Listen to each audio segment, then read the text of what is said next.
All right, on to business now. Devan, Murugan, good afternoon to you. The latest of 3 surveys into the household impact of COVID-19 is out.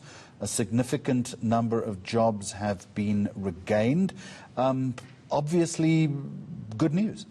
Yeah, it seems that way, Jeremy. The country has regained, the survey tells us, most of the 2.8 million jobs lost during the early phase of the COVID-19 lockdown. That's according to the latest coronavirus rapid mobile survey. It's an important survey, a significant one, because it involves the researching of about 30 senior researchers at about 5 different universities, and really thousands of survey respondents really being probed here. Focusing on income and employment, the survey looks at how COVID-19 has impacted South African households, as you say. Now, Jeremy, the first survey found that around 2.8 million people lost their jobs over the lockdown period. You remember that drastic figure from early last year. It recorded an 18% decline from 17 million people employed in February to 14 million people employed in April 2020. The second survey showed that the numbers had not changed from April to June, and that's despite the easing of the lockdown over the period.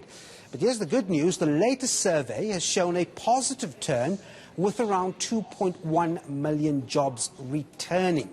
Now, I think the important point to make here, Jeremy, is that these are not necessarily the same people who lost their jobs during the lockdown, although there's a sizable amount of them, but only half of them have regained their employment.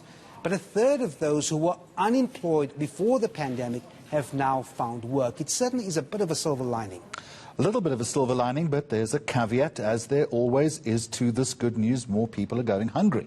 Yeah, that's actually quite distressing. The latest CRAM Survey finding that hunger actually worsened despite welfare payments to fight the impact of the virus. Now, survey respondents were asked if anyone had gone hungry in the last 7 days. The rate of households experiencing hunger hit a high of 23% in May and June. That was after the country's first and most severe lockdown, you remember. It improved to 16% between July and August as the lockdown eased, and then we had welfare payments being made. But then, Jeremy, deteriorated again over the second half of the year.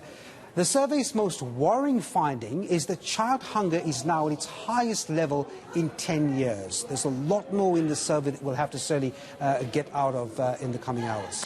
Let's move away from that then.